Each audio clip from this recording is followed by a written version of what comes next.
วัดอารามประเทศทามเหลืองอามยามมองใกล้ไกลที่นอนตรงอันสดใสตัดใจให้โน้มบาปกรรมรุ่นจะรุ่งแล้วลูกแฟนเลิกแล้ววันไม่แล้วเพื่อนยตื่นมาเสียจากเลดมืดเนื้อออกมาชมเชยแสงแห่งป่าวัดอารามประเทศทามเหลืองอามยามมองใกล้ไกลหอดตรงอันสดใสบอกเกิดตัดไปให้โทษบาปกรรมแค้นรุ่นจะรุ่งแล้วทั่วแคว้นเลิศแล้ววันไม่แล้วเพื่อนยตื่นมาเสียจากเลดนั้นมืดมิดเหลือออกมาชมเชยแสงแห่ง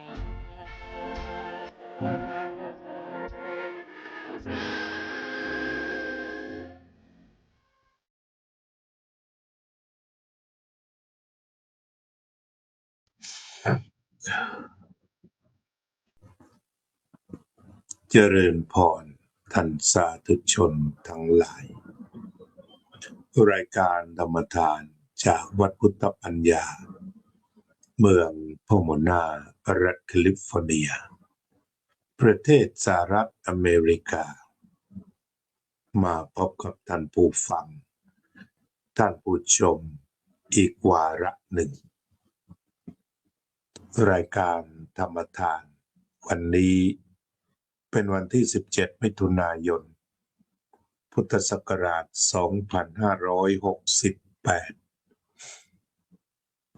ตื่นเช้าขึ้นมาวันนี้ประมาณตีสี่ได้จัดรายการ TikTok ที่เรียกว่าวัดดิจิทัลให้ชื่อว่าวัดดิจิทัลเป็นการนำวัดไปเยี่ยมบ้านประชาชนทำงานกันเยอะมาวัดได้ยากเลยจัดรายการธรรมะเยี่ยมบ้านถือว่าดิจิทัลก็มีผู้เข้าชมสัก20 กว่าคนจากนั้นตีห้าก็สวดมนต์ทำวัดเป็นภาษาอังกฤษกับพระนวกะที่บวชคือถนัดทางใช้ภาษาอังกฤษ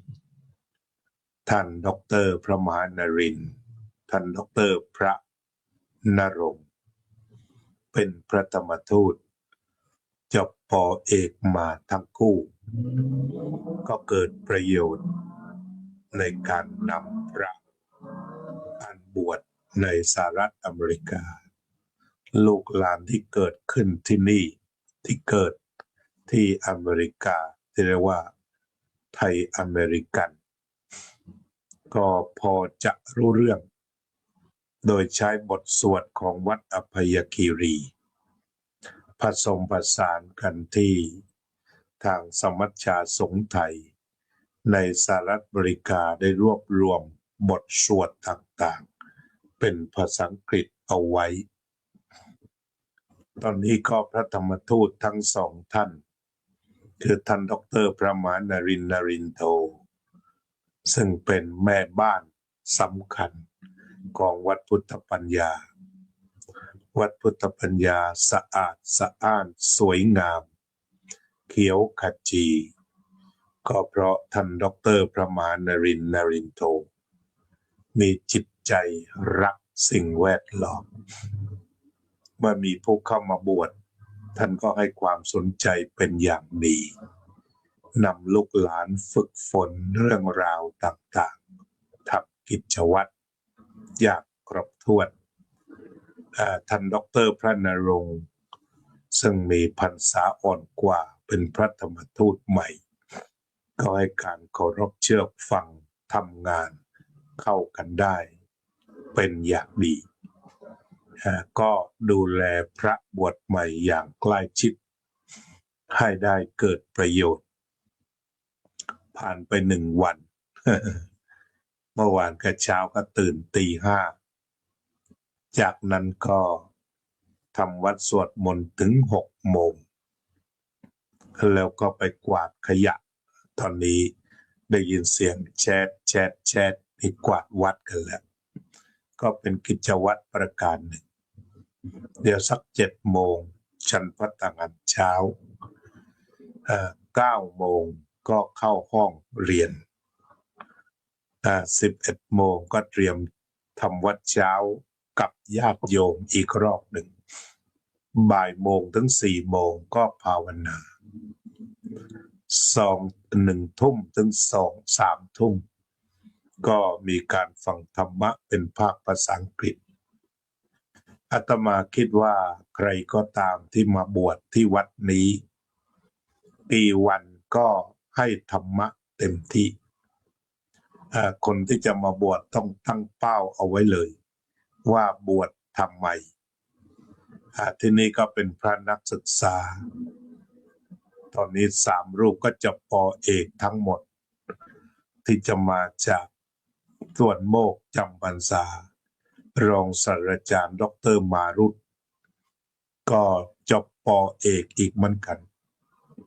การมาวัดพุทธปัญญาก็วางเป้าให้ชัดไปจะมาบวชก็ต้องศึกษาชนิดบวชแก้บนให้มันผ่านไปแล้วอยู่แบบดื้อๆไม่เอามาเพื่อศึกษาอะไรสำหรับพระที่มาบวชก็ตั้งอกตั้งใจทั้ง2 รูปนี่ก็คือกิจวัตรที่กระทำกันไปแล้วบวชแล้วได้บุญได้สืบทอดพระศาสนาได้ตอบแทนคุณบิดามารดาเมื่อวานนี้ผู้ปกครองก็มาทำบุญตักบาตรกันมาถวายภัตตาหารเพลกันตามปกติกรวดน้ำรับพรสิ่งเหล่านี้ก็คือทางสู่สวรรค์ตามความหมายว่าเกาะชายจีวรลูกขึ้นสู่สวรรค์ความปลื้มเกิดขึ้นขณะใดก็ไปสวรรค์ขณะนั้นก็ขึ้นสวรรค์ทั้งเป็นไปซะก่อนจากนั้นบุญนี้ที่ได้สะสมไว้หลังตายก็จะได้ไปเสวยผลกรรมดีสืบไปที่พระพุทธเจ้าตรัสไว้ทำบุญแล้วจะมีความสุขทั้งโลกนี้และโลกหน้าบันเทิงในโลกนี้บันเทิงในโลกหน้าวันนี้ช่วงจัดรายการวัดดิจิทัลก็มีผู้ถามปัญหาเป๊ะมาเลยว่าการทำบุญกับการให้ทานต่างกันอย่างไรการทำบุญกับการให้ทานต่างกันอย่างไรการทำบุญกับการให้ทานต่างกันอย่างไรข้อแตกต่าง 1. โดยตัวพยัญชนะบุญกับทานตรงนี้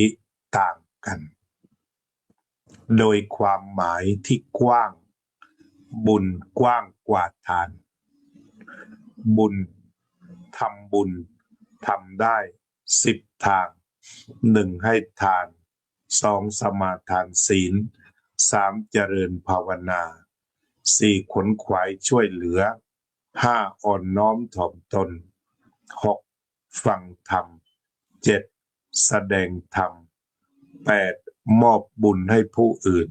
9. อนุโมทนาบุญ 10. ทำความเห็นให้ตรงตามความเป็นจริงหรือตรงไปสู่อริยสัจได้เลยก็เป็นบุญทั้งสิ้นอันนี้ก็คือบุญ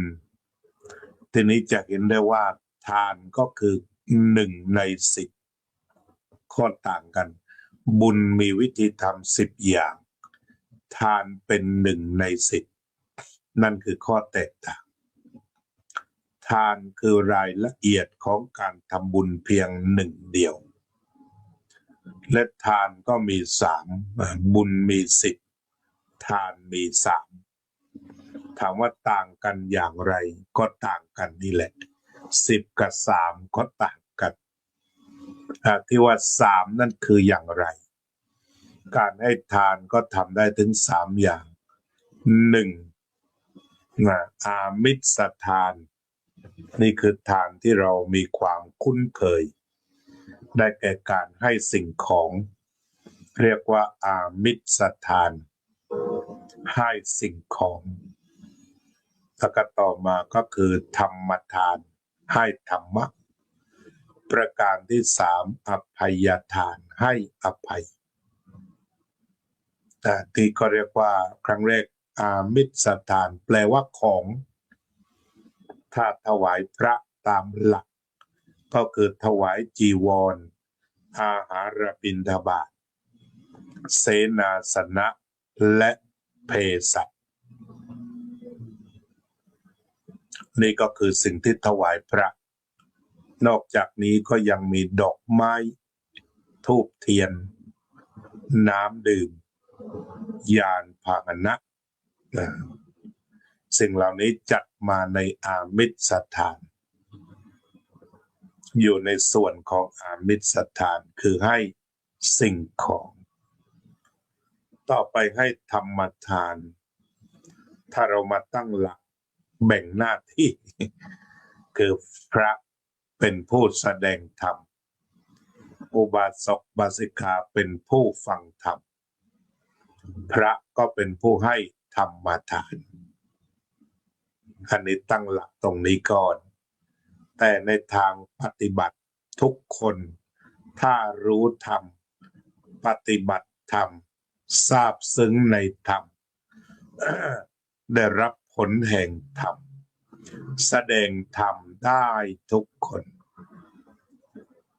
การแสดงธรรมนั้นไม่ได้หมายถึง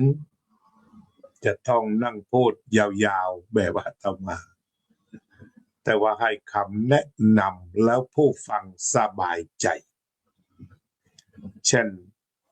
มีเพื่อนของเราเป็นทุกข์เรื่องอะไรมาหนักใจเรื่องอะไรบ้างและให้คำแนะนำเพื่อนจนเพื่อนสบายใจธรรมทานเกิดขึ้นแล้วมันเป็นความสุขแท้จริงๆเป็นความสุขแท้นั้นธรรมทานที่ชนะการให้ทั้งปวงเพราะสุขนานกว่าอามิสทานเราเลี้ยงอาหารบุคคลอื่นเพื่อนเลี้ยงอาหารประชาชนเลี้ยงอาหารพระสุขใจในวูบนั้น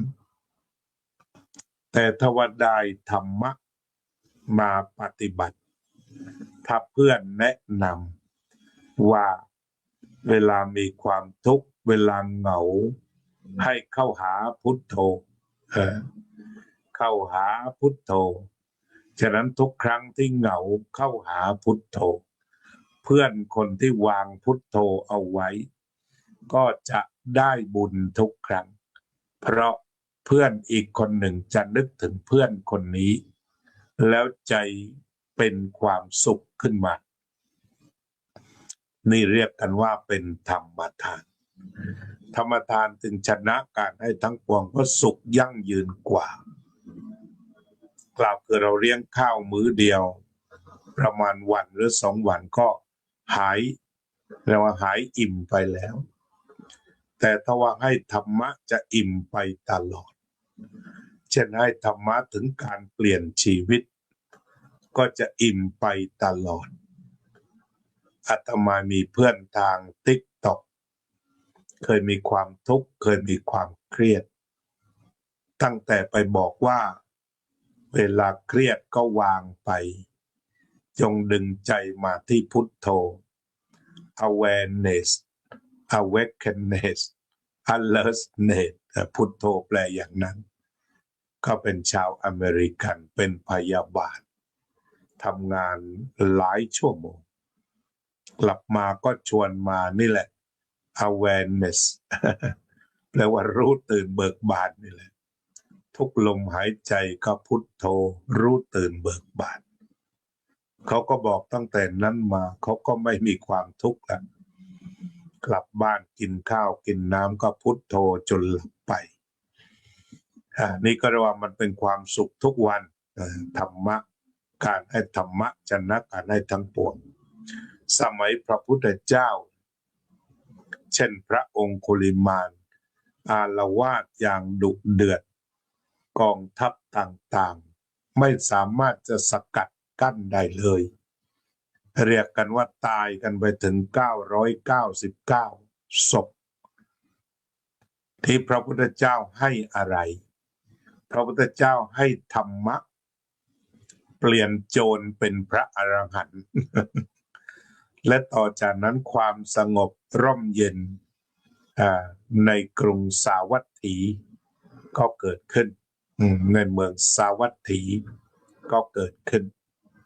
เพราะได้ธรรมะเปลี่ยนชีวิตนั่นคือเปลี่ยนพระองคุลิมานจากมหาโจรกลายเป็นพระอรหันต์นี่คืออานุภาพของธรรมทานทีนี้การให้ธรรมทานให้ได้ทุกคนตามภูมิปัญญาตามทีท่าบางคราวคนอื่นเครียดแต่เรายิ้มให้จนกระทั่งเขารู้สึกว่าไม่เครียดยิ้มแย้มแจ่มใสได้ก็เป็นผู้ที่เรียกว่าธรรมะทำงานธรรมะทำงานให้ธรรมะกันให้ความสบายใจกันต่อไปให้อภัยก็เป็นทานสำคัญชนิดหนึ่งการให้อภัยเกิดขึ้นเมื่อไหร่เกิดขึ้นเช่นเกิดการกระทบกระทั่งแล้วโกรธแหละ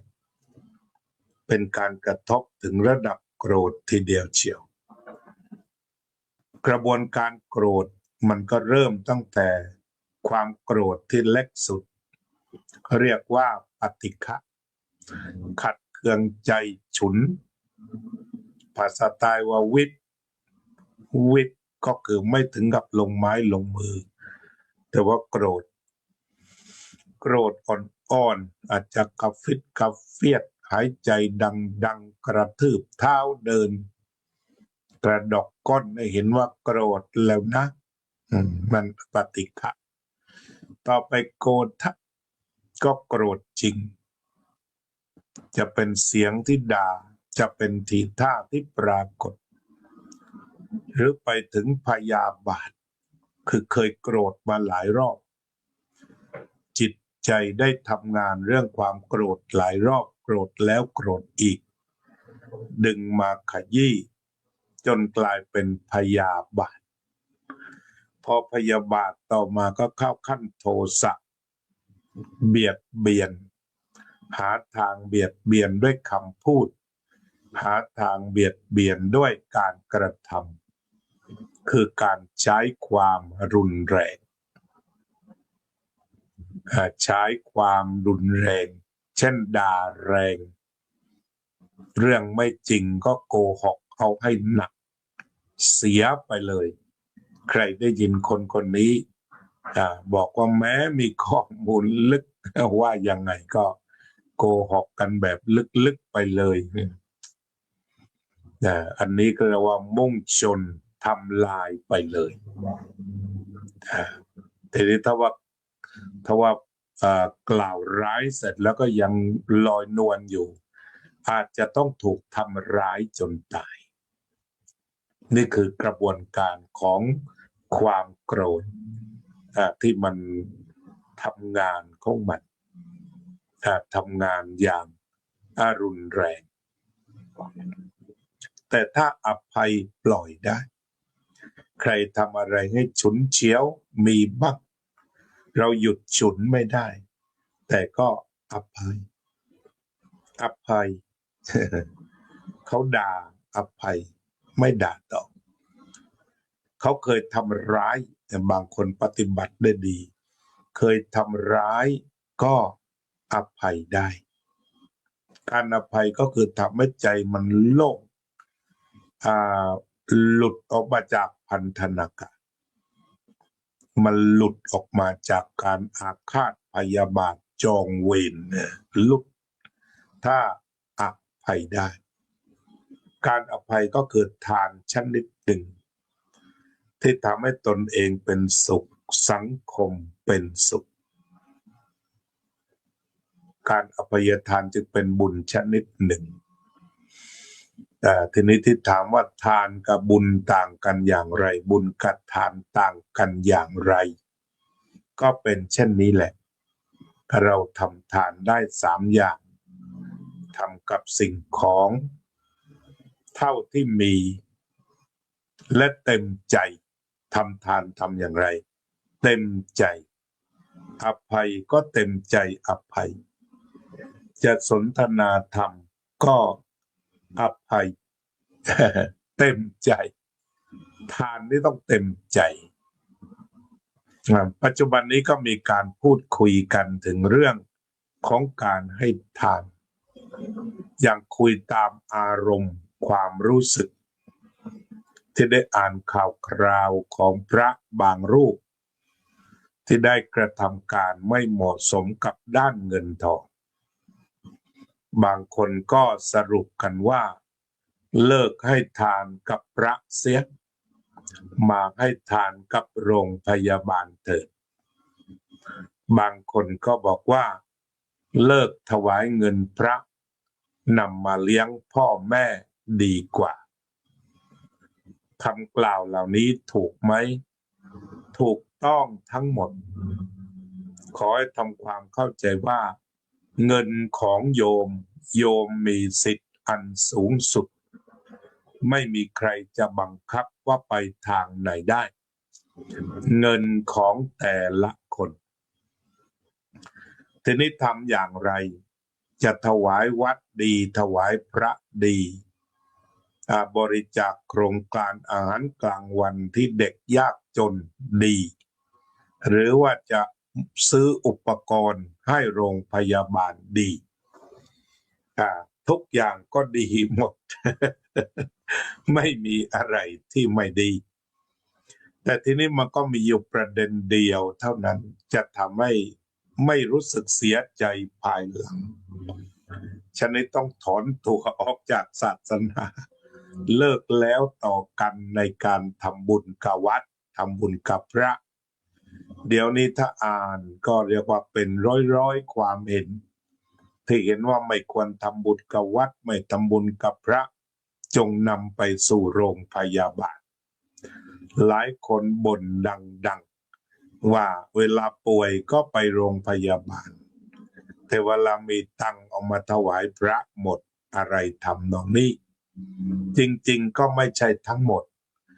หลายคนที่ทราบว่ามีเงินแล้วมุ่งไปโรงพยาบาลเลยก็มี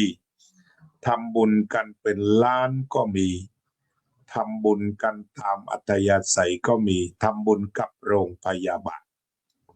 ถามว่าอาตมาเคยทำไหมทำบุญกับโรงพยาบาลแต่อย่างน้อยที่จำได้โรงพยาบาลเชียงใหม่ก็เคยบริจาคโรงพยาบาลหลังสวนก็เคยบริจาคโรงพยาบาลสงขลาก็เคยบริจาคได้จำได้ทำไหมทำเช่นกันโรงเรียนเคยบริจาคไหมเคยแต่โรงเรียนวัดประสาทติกรที่เคยเรียนมาก็บริจาคโรงเรียนบ้านเขาแงนเคยบริจาคแล้ววัดล่ะก็วัดเขาแงนก็เคยบริจาค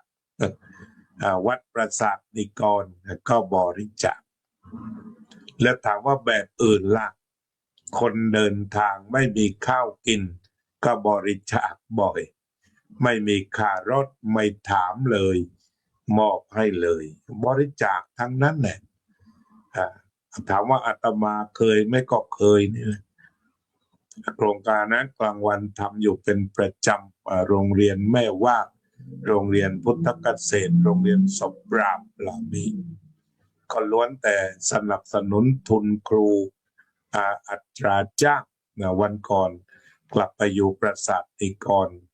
ก็ไปเขาแงนโรงเรียนที่เคยเรียนป .1 ถึงป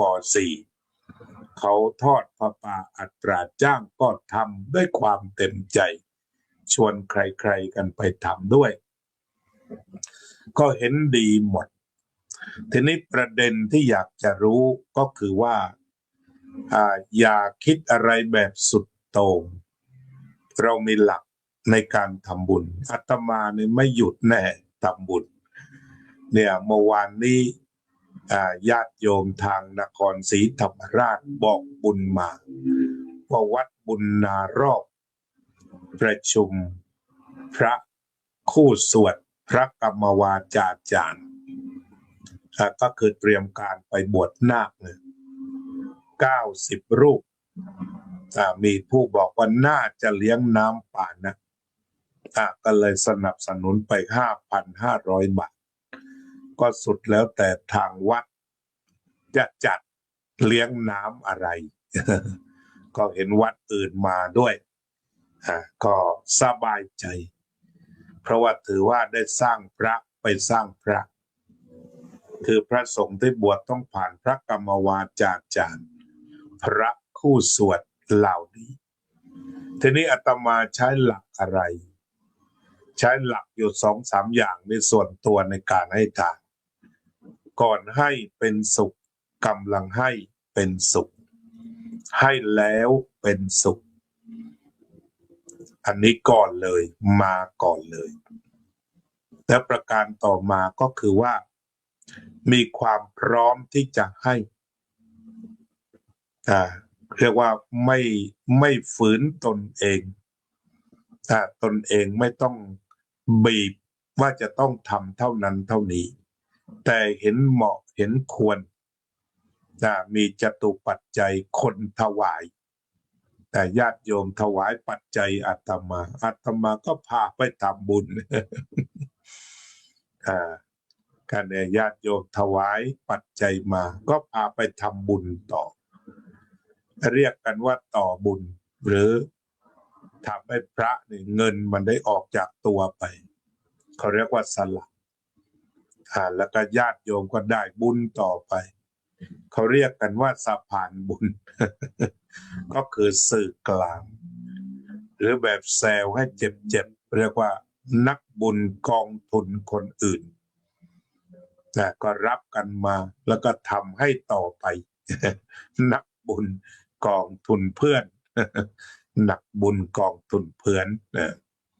นั่นนี่ก็ทำทีนี้หลักก็คือก่อนให้เป็นสุขกำลังให้เป็นสุขให้แล้วเป็นสุขไม่ทุกย้อนหลังให้แล้วให้เลยให้แล้วสบาย แม้แต่ถูกต้อง เคยมีเหมือนกันถูกต้องนั่นก็คือพวกที่ชอบขอค่ารถแล้วก็ไม่ไปสักที นะก็วนเวียนอยู่แถวนั้นนี่ยังอยู่นะบอกว่าจะไปต่างจังหวัดไกลๆให้ค่ารถแล้วพบเดินอยู่ในตลาดไม่ไปสักทีก็ไม่เป็นไรเพราะถือว่าเขาทุกข์กว่าเราแน่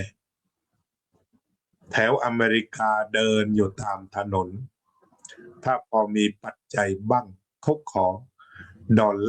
$2เต็มใจเอาไปเลย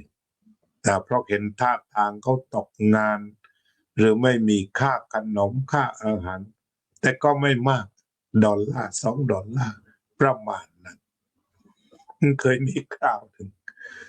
คนนั้นก็บอกขอเงิน$1ได้ไหม ช่วงออกไปเดินออกกำลังเขาธรรมาก็บอกว่าให้3ไปเลยอ่ะทำไมฉันขอ$1คุณให้ไป3ก็บอกว่าฉันรู้ว่าตรงร้านเนี่ยมันมีขนมปังแต่ถ้าคุณไปซื้อ$2คุณก็จะได้ขนมปังแบบก้อนใหญ่ๆอิ่มแล้วก็อีก$1ไปหาซื้อผลไม้ได้อยู่ฉะนั้น$3คุณได้ขนมปัง1 ชิ้นแล้วก็จะมีผลไม้บางชนิดที่คุณซื้อได้บางคราวก็ลดราคาเหลือพาวละ90 เซนต์อะไรพวกนี้อาตมาให้แล้วก็ดีใจดีใจทีหลังก็โบกไม้โบกมือเดินพบกันเขาก็ไม่ขอละนั่นหมายถึงวันที่เขามีแต่วันที่ไม่มีเราก็เห็นใจก็ทำตามที่มีทำแล้วสบายใจไม่ไปคิดว่าไอ้หมอนี้มันจะพาไปกินเหล้าหรือเปล่ามันจะพาไปทำอะไรไปเสพยาหรือเปล่าไม่ถามแต่$2-3ปล่อยไปแล้วก็ปล่อยเลยไม่คิดจบกันอันนี้ก็ส่วนหนึ่งที่ประสบการณ์การให้ทานประการต่อมาก็คือพระพุทธเจ้าตรัสไว้ชอบตรงนี้เรียกว่าวิจัยทานังตถาคตัปปัสสัทถังเคยว่าผิดแต่ว่ามีมหาองค์หนึ่งท่านแก้ น่าจะถูกแล้วล่ะนะวิจัยทานังตถาคตัปปัสสัทถังทานที่วิจัยดีแล้วให้พระตถาคตสรรเสริญเอาล่ะมันมีคำว่าวิจัยมันมีคำว่าวิจัยมีคำว่าวิจัยมีคำว่าวิจัยอยู่มีคำว่าวิจัยก็คือคิดไตร่ตรองแล้วไตร่ตรองอีกมีเหตุมีผลแล้วก็ให้ทานยกตัวอย่างเช่นที่เลี้ยงน้ำปานะไปวัดบุญนารอบจังหวัดนครศรีธรรมราชวันนี้ท่านอาจารย์พระมหาท่านพระครูสุนทรท่านเจ้าอำเภอขนอมก็ไปเป็นคณะกรรมการอยู่ด้วยเพราะวิจัยแล้วว่าที่นั่นเขาทำงานเยอะก็พระประชุมกัน90เพราะฉะนั้นก็บริจาคได้ดื่มแน่ ไม่ไปไหนพระนั่งอยู่ตรงนั้นบริจาคพัวได้รู้สึกจะเคยมีปีหนึ่งก็ขอทุนการศึกษาไปทำงานวันเด็กที่นี่เขาก็ถ่ายทอดสดให้ดูโอ้เงินนี่ถึงเด็กจริงๆอย่างนี้เพราะฉะนั้นถ้าว่าวัดบุญนารอบที่นครศรีบอกบุญก็เรียกว่าวิจัยแหละนอกจากนี้เขาก็จะเป็นที่พักพระระยะสุดท้ายบางคราวก็ขอออกซิเจนถังออกซิเจนมาญาติโยมทางวัดพุทธยาก็จัดไปให้เลยเพราะว่าพระก็ลำบากถ้ามีเยอะท่านเจ้าอาวาสท่านก็พาไปแจกชาวบ้านอีกที่นอนติดเตียงแล้วก็ต้องการออกซิเจนใกล้ๆอาตมาก็ทำแบบนี้แหละตัวอย่างไม่ได้หมายความว่ากับพระเนี่ยแม้จะนั่งประชุมกันอยู่ร้อนๆจะเลี้ยงน้ำปานะไม่เลี้ยงฉันต้องให้โรงพยาบาลอย่างเดียวไม่ใช่ถ้าเจอพระหิวน้ำก็ถวายน้ำไปได้ฉันแน่วิจัยแล้วว่าถ้าได้แก้วนี้ดูดพรวดเนี่ยสบายใจได้ดูดโอเลี้ยงสักครั้งหนึ่งชื่นใจคิดง่ายแต่ทีนี้ที่บางทีถูกหลอกเคยมีลูกศิษย์คนหนึ่งอันนี้ยกตัวอย่างเช่นว่าไม่วิจัยมีพระรูปหนึ่งอดีตพระตอนนี้อยู่ในคุกศาลตัดสินไปเป็น100 ปีเหมือนกันเพราะไปหลอกลวงก็บอกว่าเป็นผู้วิเศษ กลับชาติมาเกิดกระดูกเนี่ยเป็นกระดูกของแกนี่มันเป็นพระธาตุตั้งแต่ยังไม่ตายนี่คนก็เชื่อมีโยมคนหนึ่งทำบุญไป10,000เลยพอถูกเขาจับกุมเข้าคุกแล้วมันจะได้บุญหรือเปล่าหลวงลุงแล้วคำตอบยาก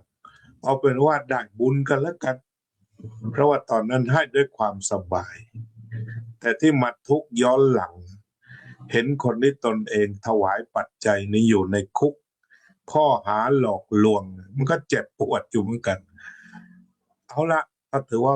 ให้แล้วให้เลยแต่ก็พยายามที่จะดึงบุญกลับมาแต่นี่ขาดอะไรล่ะขาดการวิจัยเช่นเขาบอกว่ากระดูกมันเป็นพระธาตุตั้งแต่ก่อนตายก็คือรีบเกิน รีบเป็นพระธาตุเกินเพื่อที่จะแสดงให้เห็นว่าไม่ใช่พระธรรมดารีบทำบุญมาเถิด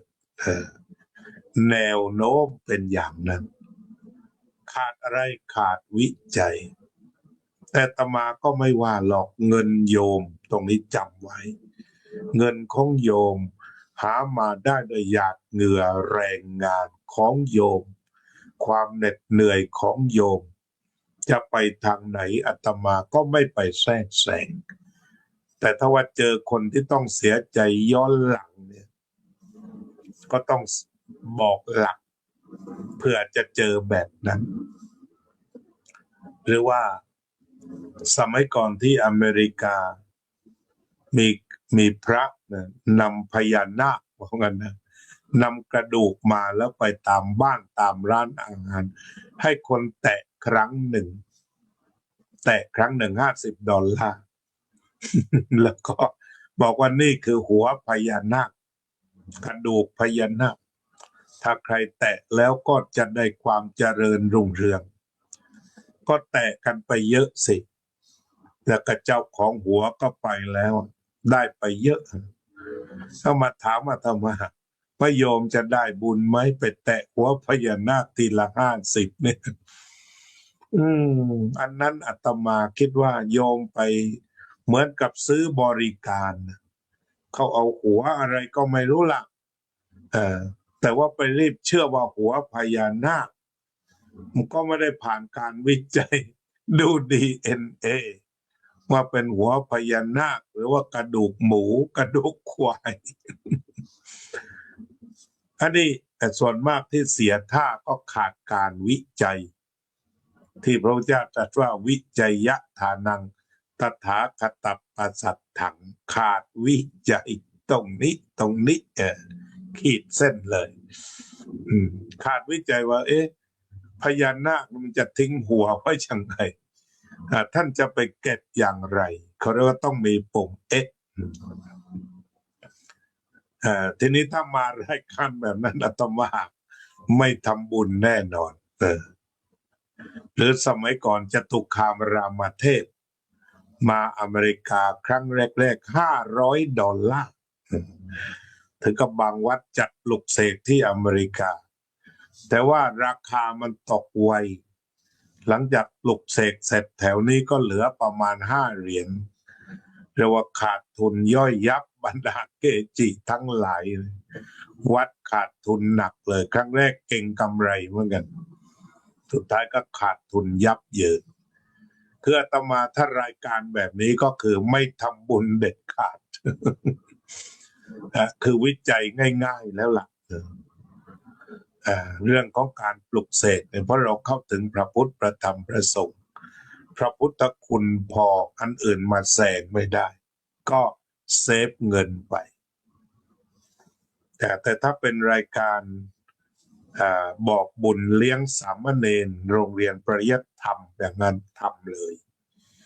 หรือเมื่อหลายปีที่แล้วท่านศาสตราจารย์ดร.อุทิศสิริวัลย์ได้เปิดแหล่งบุญใหญ่ที่วัดโมลิโลกยารามที่มีพระสงฆ์ไปเรียนบาลี5-700ฉันเพลฉันเช้าก็ปลื้มเลยบริจาคแค่5,000 ก็สามารถเลี้ยงอาหารเช้าพระตั้ง500มีที่ไหนบุญใหญ่ขนาดนั้นวันนั้นอาตมานั่งแท็กซี่ไปถวายด้วยมือเองไปไหนครับท่านไปถวายพระทหารเช้าพระประมาณ500โยมแล้วท่านจะต้องจ่ายกี่แสนล่ะครับโอ้ไม่ถึงแสนโยม5,000มีด้วยเลยครับโอ้มีในกำลังไปเนี่ยถ้าเป็นไปได้โยมจอดรถไปถวายด้วยกันไหม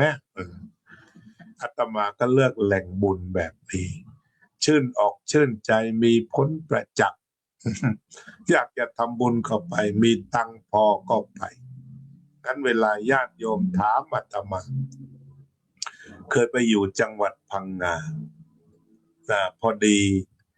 เขาก็บอกว่าลูกเขาไม่ค่อยลูกเขาเสียชีวิตไปด้วยอุบัติเหตุเขาอยากจะสร้างพระพุทธรูปสัก9 องค์ถวาย9 วัดเป็นคนมีอันจะกินวันนั้นก็เลยบอกว่าเป็นไปได้ไม่โยมถ้าเราทำพระพุทธรูป9 วัดก็ดีอยู่หรอกแต่ว่ามันมีเยอะแล้วที่กราบไหว้บูชามีเยอะนะแต่ว่าตอนนี้เราไปสร้างพระเป็นที่วัดโมลีโลกยารามดีไหมโยมก็เอางบพระพุทธรูป9 วัดนี่แหละเท่าไหร่ก็ว่าตามนั้นน่าจะเกิน5,000ไปเลี้ยงภัตตาหารเช้าสักมื้อหนึ่งเลี้ยงพระตั้ง400-500คุยเสร็จก็ไม่ทราบจะเปลี่ยนใจหรือเปล่า แล้วก็ไปกรวดน้ำตรงนั้นเลยโยม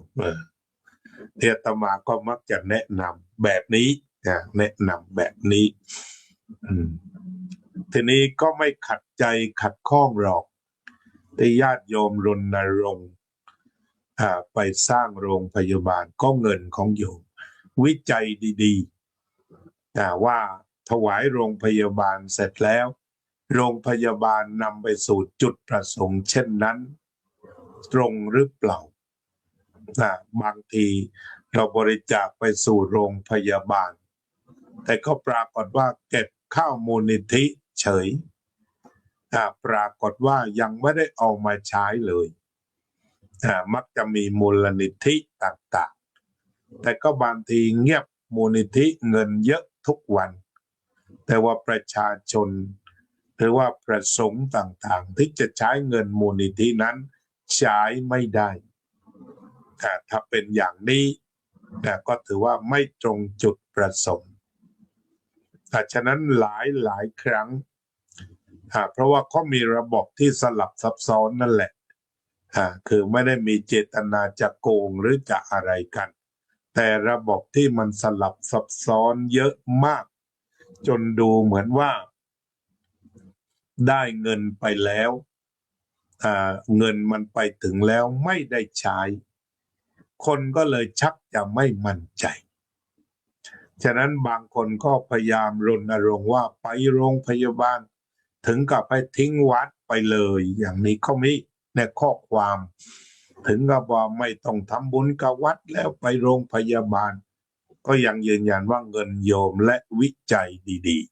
ๆอาตมาก็ไม่ปฏิเสธเกี่ยวกับโรงพยาบาลเพราะทำมาเยอะเห็นด้วยหลวงพ่อปัญญานันทะก็เช้มทำโรงพยาบาลหลวงพ่อวัดปากน้ำเนี่ยก็ทำเยอะหลวงพ่อวัดไร่ขิงมาตั้งแต่อดีตก็ทำเยอะแล้วก็หลวงพ่อสมเด็จย่านก็มีโรงพยาบาลก็มีพระที่ทำด้านนี้เยอะคือพระรู้แล้วล่ะรับปัจจัยก็พาไปโน่นแหละไม่ได้ละเลยกับโรงพยาบาลที่สังคมมองว่าควรทำแต่เขาจะทิ้งวัดไปทำโรงพยาบาลหรือไม่ตรงนี้เป็นสิทธิส่วนบุคคลเป็นเงินของเขาถ้าตกลงก็ตกลงไม่ตกลงก็ไม่ตกลงอย่าไปถึงกับชวนจนขุ่นมัวพอเขาไม่ไปทำก็ขุ่นมัวอย่างนั้นไม่ได้ใจเสียก็ให้ไปเลย ทีนี้เรื่องโรงพยาบาลถ้าเราเห็นชัดว่ามันขาดถังออกซิเจนจริงก็บอกมาเราช่วยกันนั่นนะหรือว่าขาดอุปกรณ์อะไรที่ชุมชนเรากลุ่มเราหรือส่วนตัวพอช่วยได้ก็แจงไว้ให้ชัดก็ไปทำบุญกันได้เรื่องของโรงพยาบาลจะต้องชัดเจนและบางคราวอีกอย่างหนึ่งการต้อนรับอันนี้สำคัญไม่ว่าวัดหรือโรงพยาบาลผู้มาทำบุญก็มีสิทธิ์ที่จะไม่กลับมาอีกถ้าการต้อนรับขับสู้ไม่มีทานไม่มีปิยวาจาไม่มีอัตตจริยาไม่มีสมานัตตาโรงพยาบาลไม่มีพระคุณอย่างสูงแต่ว่าบางคนมาตั้งแต่ตีสี่กว่าจะได้ยาตอน1 ทุ่มเนี่ยบางทีไอ้ความประทับใจมันหายไปหมดที่จะรวบรวมเงินมาทำบุญมันไม่มีมันหายไปหมดแล้วเลยเขาก็ไม่มาหรือว่าบางทีพยาบาลก็เริ่มเครียดแล้วพูดจาไม่ค่อยเพราะกับผู้ที่มาหรือที่เคยมีคลิปหมอไปด่าคนไข้ก็ด่าหมอแบบนี้ถ้าเกิดปรากฏการณ์เช่นนี้เขาก็คงไม่ควักแล้วนะ เขาก็คงลำบากที่จะหวนกลับมาควักเงินใส่ตู้บริจาคโรงพยาบาลแต่อาตมาที่ได้ไปทำที่เชียงใหม่อย่างนี้แต่มีคราวหนึ่งสมัยผ่าตัดมะเร็งเนื่องจากอาตมาเคยได้รับนิมนต์ไปสอนอยู่คณะพยาบาลศาสตร์ปริญญาโทปริญญาเอกที่มอชอช่วงผ่าตัดมะเร็ง10 ปีที่แล้วเขาก็ออกบิลมาเหมือนกัน230,000หรืออะไรจำได้ไม่แน่นอนและขณะเดียวกันญาติโยมทางวัดพุทธปัญญาและวัดพุทธธรรมก็มีความพร้อมได้ถวายปัจจัยสำรองว่าหากทางโรงพยาบาลเรียกเงินก็พอเพียง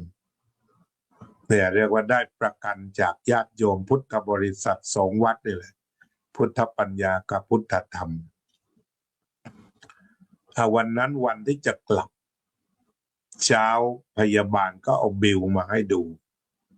ก็ไปจัดการด้านการเงินเตรียมการถอนเงินเรียบร้อยใส่ซองไปครบถ้วนตามบิลนั่นแหละก็ประมาณเนี้ย230,000เลยหยุด10 วันผ่าตัดแล้วหยุด10 วันแต่ปรากฏว่าไปยืนอยู่ประมาณ1 ชั่วโมงทางพยาบาลฝ่ายเก็บเขาก็ไม่ยอมออกใบเรียกว่าเพศหรือว่าจ่ายแล้วเสียทีจากนั้นก็เขาบอกประชุมอยู่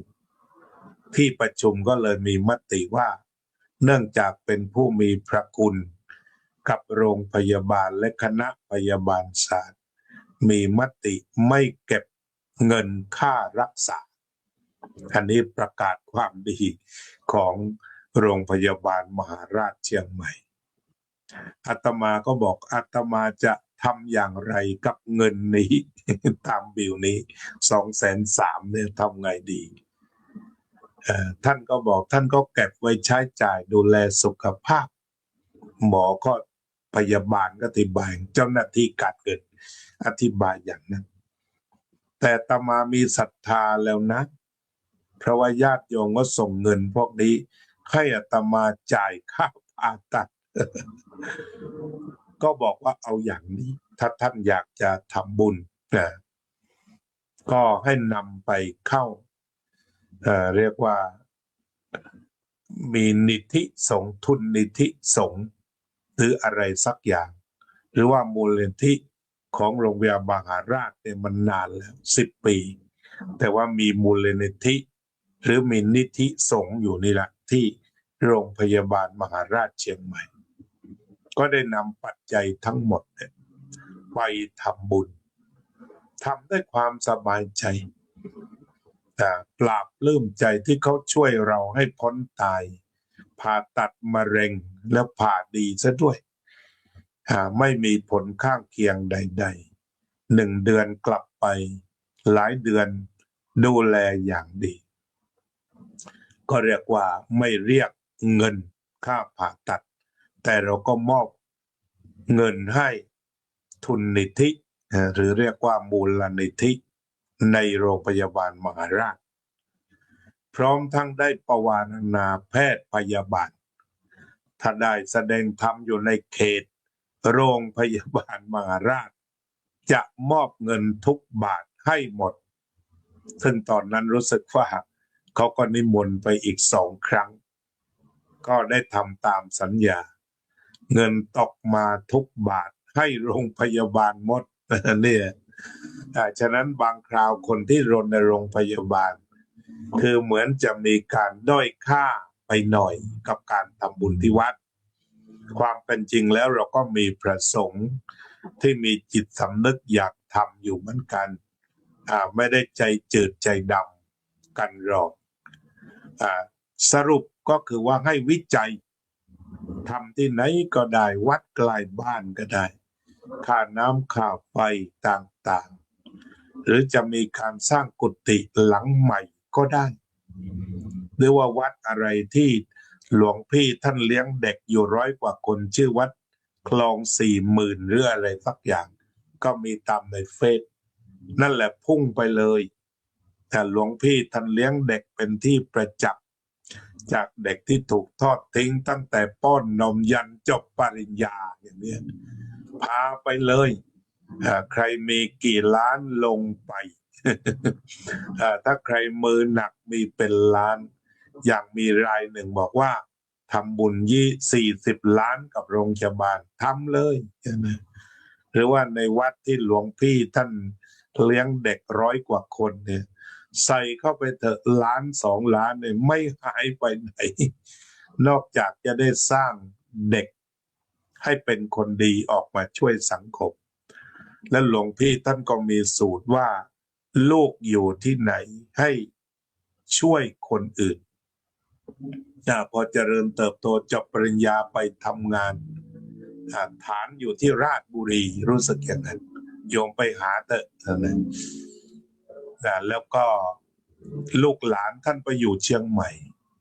แล้วลูกหลานก็บอกได้ไปทำบุญที่วัดแล้วได้ไปช่วยเหลืออนุเคราะห์สงเคราะห์เด็กๆยากจนแล้วก็คือทำแล้วเผื่อโลกไปเลยนะสอนเด็กดีนะหลวงพี่นี่สอนเด็กเขาท่าไปไหนก็ทำได้หมดไม่ลืมศาสนาอย่างนี้แล้วก็ไปเจอวัดที่เขาเลี้ยงเด็กแบบนี้ด้วยก็ทำเลยเพราะฉะนั้นเรื่องการทำทานเนี่ยก็มีหลายแบบไม่มีข้อจำกัดหรือข้อผิดพลาดใดๆอะไรกันแต่ประการใดวิจัยดีๆแล้วก็ไม่มาเสียใจภายหลังทำสมาธิเอาบุญกันหน่อยพุทโธให้สบายพุทเข้าโธออกพุทเข้าโธออกสติคอยบอกว่ารู้ตื่นเบิกบานฝึกแล้วฝึกอีกฝึกจนชำนาญรู้ตื่นเบิกบานทุกลมหายใจมาภาวนาเอาบุญกันตรงนี้แหละเนี่ยเอาบุญกันที่นี่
สัพเพ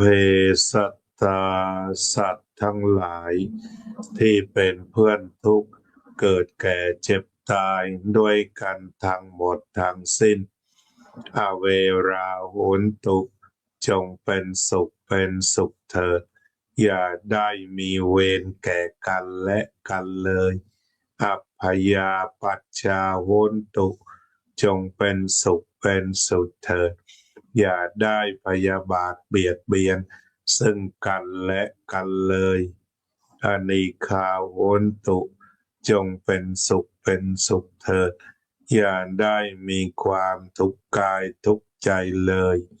สุขีอัตตานังปริหารันตุ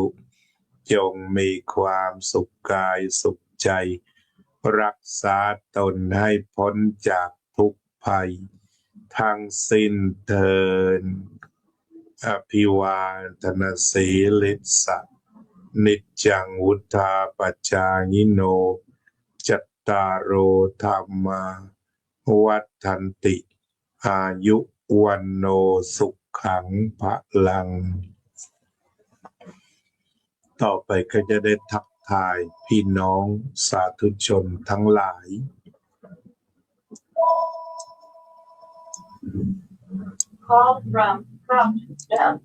วันนี้เริ่มต้นด้วยโยมกัลยาว่องทิพย์คงคาโยมสุนิตวงศ์สุเทพโยมทัตพิชาแสงสวัสดิ์โยมประพันธ์วงพาณิชย์โยมบัวผันหอลอาจารย์สาธิตธีระปัญโยโยมพรทิพย์กัญญาภิพัฒน์โยมหญิงคณิตโยมอุบลอินทวงศ์วัดสันคยอมพระครูโชติธรรมบัณฑิตโยมทิติมามาเทลโยมพยาวเจนพนัทโยมเค้นธนาโยมบัวผันหอนโยมศิวิไลโยมสุพนิกาฉายาลักษณ์โยมสมควรกตาธิการโยมน้อยพรหมประเสริฐโยมโซเฟียสุภาพรที่ได้เข้าผ่าตัดเมื่อ2 วันที่แล้วก็น่าจะเริ่มดีขึ้นแต่คงจะเจ็บอยู่แต่คงจะดีขึ้นตอนนี้ยังอยู่บนเตียงผู้ป่วยรายงานมาว่านมัสการครับพระอาจารย์และญาติธรรมทุกท่านคิดว่าวันนี้เขาคงให้กลับบ้านตรงนี้ยังนอนอยู่ที่เรียกว่าเตียงพักผู้ป่วยน่าจะดีขึ้นตามลำดับจนที่ไว้วางใจเป็นกำลังใจให้โยม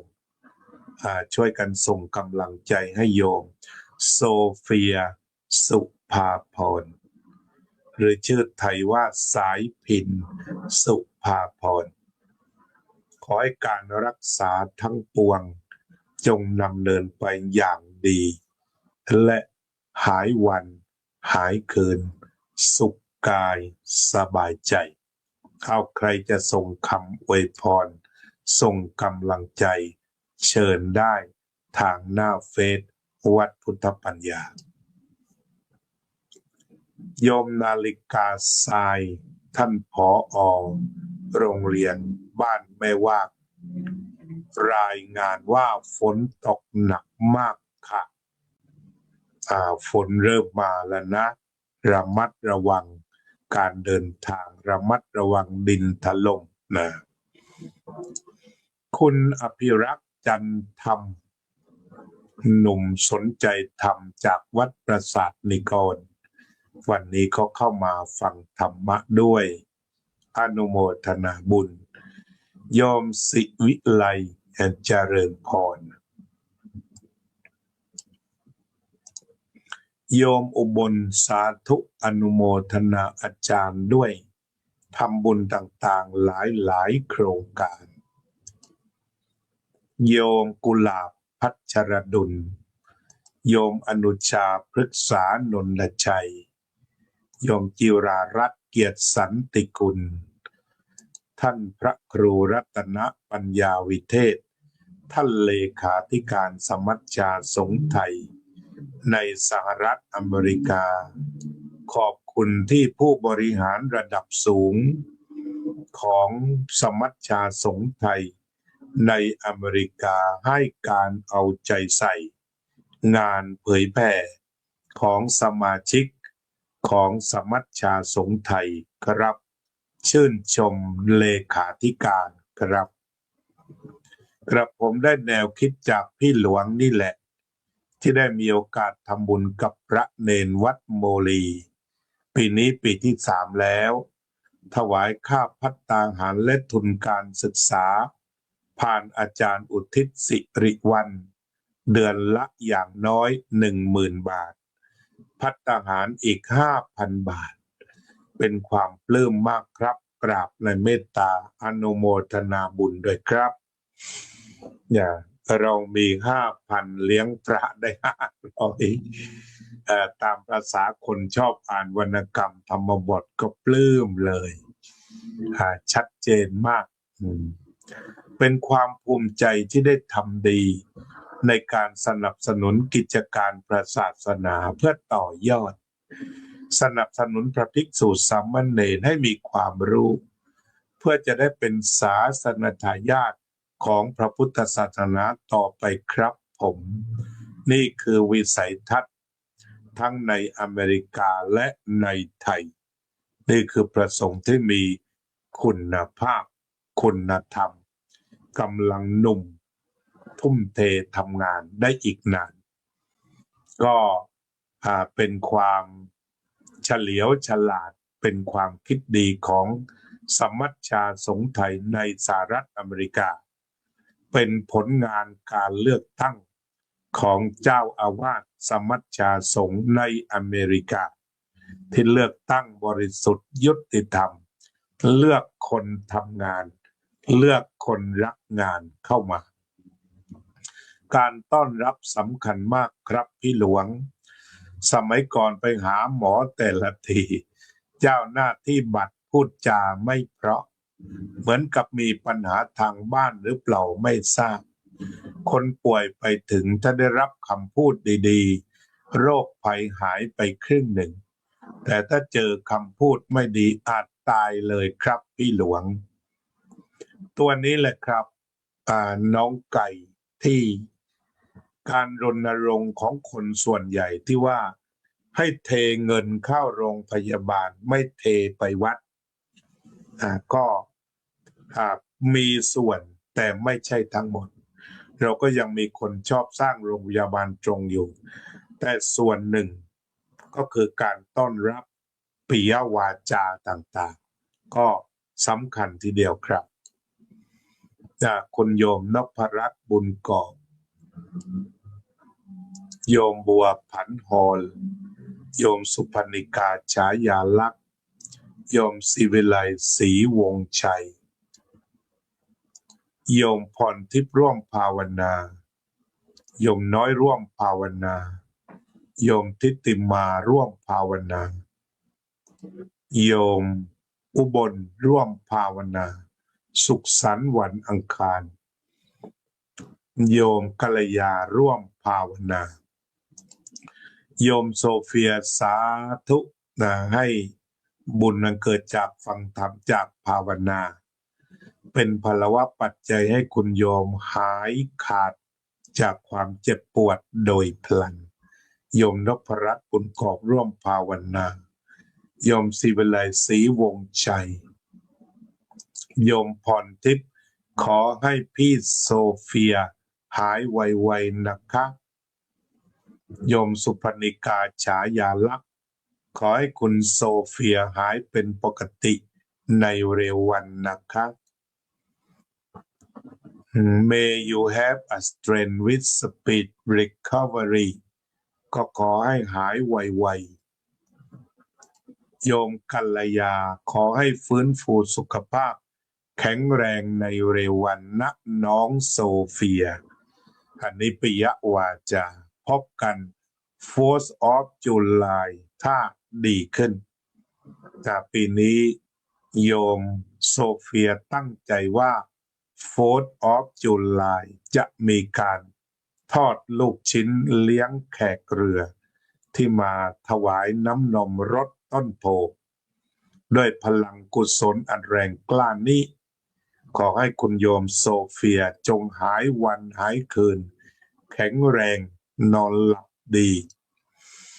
โยมนพรัตน์บุญกอบเป็นกำลังใจให้หายไวๆท่านผอ.จากแม่วากก็อวยพรขอให้หายไวๆนะคะโยมก็มีบทบาทต่อการเก็บขวด นำมาขายรีไซเคิลส่งเงินไปให้น้องที่แม่วากเช่นกันสำคัญมากเลยเป็นกำลังใจหายไวๆนะพี่โซเฟียขณะนี้เรียกว่า Facebook วัดพุทธปัญญารายการธรรมทานจากวัดพุทธปัญญาก็ได้มีโอกาสทำหน้าที่อย่างดีเยี่ยมในการเป็นกำลังใจให้เพื่อนสมาชิกครอบครัววัดพุทธปัญญาก็คือผู้ที่มาวัดหรือผู้ที่เข้าชมเฟสนี้ทั่วโลกกลายเป็นสมาชิกครอบครัววัดพุทธปัญญาเมื่อเจ็บไข้ได้ป่วยต้องช่วยกันวันนี้ก็ขอทุกท่านสุขสงบเย็นเป็นประโยชน์สืบไปเถิด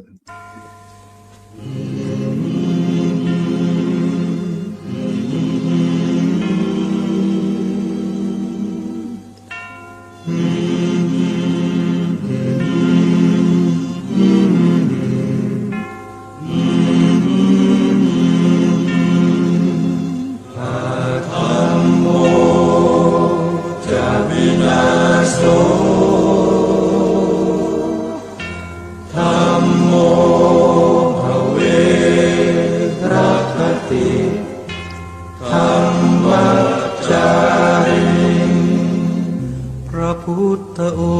งค์ท่านทรงตรัสรู้เป็นสัพพัญญูตรัสสอนความจริงว่าธรรมะย่อมชนะทุกสิ่ง